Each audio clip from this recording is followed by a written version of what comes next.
What's happening, guys? Today I'm going to go over two knots that I use in an everyday fishing application. One is the improved Clinch knot, and the other is a Polymer knot. I have used the Clinch knot ever since I learned how to fish. It was the first knot my dad ever taught me how to use. The Polymer knot I just started using probably 7 or 8 years ago.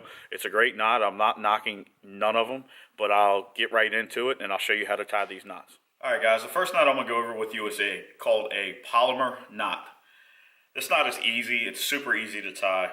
I've got some fluorescent green old bow fishing string here and an eyelet, just so you can see it better. What you do, first thing you do, is you're going to want to take your fishing line here,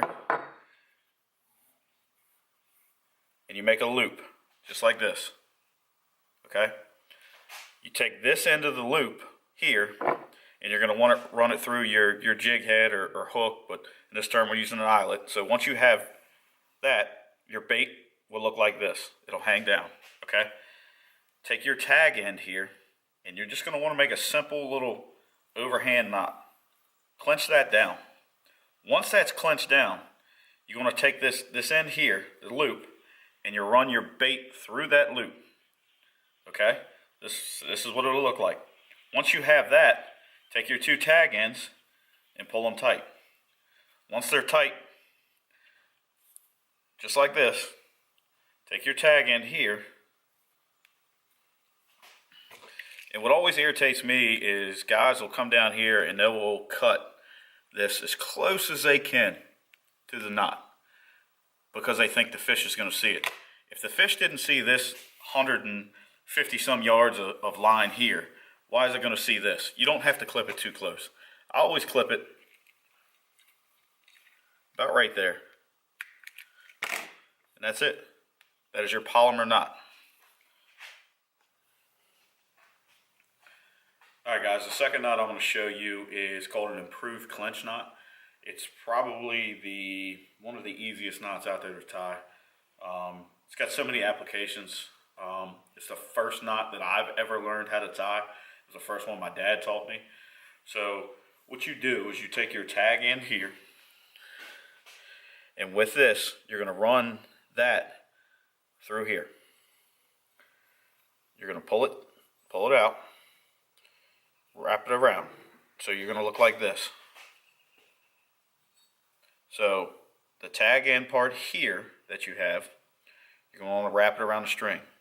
I was always taught 7. Some people do 6, some people do 8. I just do 7. Loops around. So 1, 2, 3, 4, 5, 6, 7. So this, after you have 7, you'll see here it's looped. You'll take this end here and run it through the bottom hole. So it'll look like this. Okay, this piece here is where you want to take your tag end and run it back through. So once you run it back through, it'll look like this. I always wet the line every time. Okay? Once it's wet with saliva, you just run it down, pull both tag ends, run it down, clench it, clench it. A lot of people, if you think about this, I want you to think about this for a second. You have 8-pound test. Say for instance, this is 8-pound test, okay? So you have your tag end and your line going to your rod. If this is 8-pound test, a lot of people get to the knot at the bottom and you'll see them yank on this thing and pull it and pull it, pull it, pull it. So it's tight. Think about that. You're putting a lot more than 8 pounds of pressure on this line. So this knot is already damaged. Do not cinch this thing down and pull it as hard as you can. You're going to damage the line. So again with this, if the fish does not see all this, the same with the Polymer knot, sees the lure but doesn't see all this, there's no need for you to take this tag end and cut it as close as you can to the knot. There's no need for that. You do not need to do that. If the fish did not see all this line, it's not going to see the little tag here. Of course, cut it. Don't cut it all the way to the tip of the knot. So now I'm going to take one of my rods here, and I'm going to rig up. I'm going to tie both knots just like I did on lures, so you can see them tied on lures as well. So what we'll do is, I mainly like to use a polymer knot for both a jig and as well as a frog. But you can use both of these knots in either application. So what you're going to do, you'll take your fishing line here. You can probably barely see it, but you'll take your line here, it's braid, and you'll make your loop. And then once you have your loop here, you're going to want to run the loop through this eye, like so. Come on. So once that's run, your jig's hanging.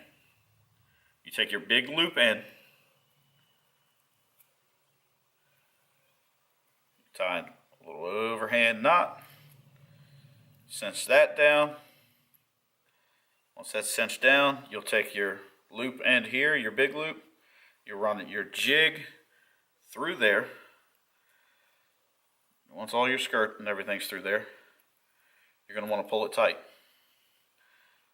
Cinch it down. Easy, super easy.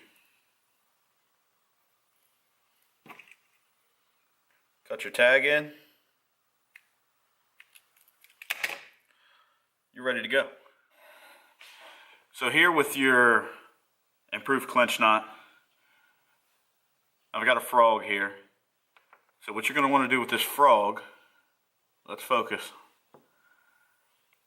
is take your eyelet, run your line through your eyelet. Once your line is through your eyelet, your frog is hanging. You take your tag end here, and you're going to want to, some people spin it, I loop it, but I'll spin it just to show you. 1, 2, 3, 4, 5, 6, 7. Here's your tag end. Take your tag end, you run it through your loop at the bottom by your eyelet.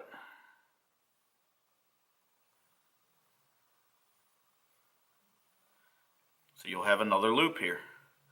Of course it won't focus. Great. You take this tag end, run it through that loop that you've created. Remember, you want to cinch it down, add saliva, cinch it down so it does not burn. That's it. You're ready to go. Boom. Always cut your tag in. Don't cut it too close to the knot. That's it. Ready to go. Alright guys, we're going to go ahead and close the video out there. Let me know what you guys want to see. If you want to see more how-to videos, leave a comment below. Give this video a like. Let me know if this helped you guys out. Alright guys, thanks for watching.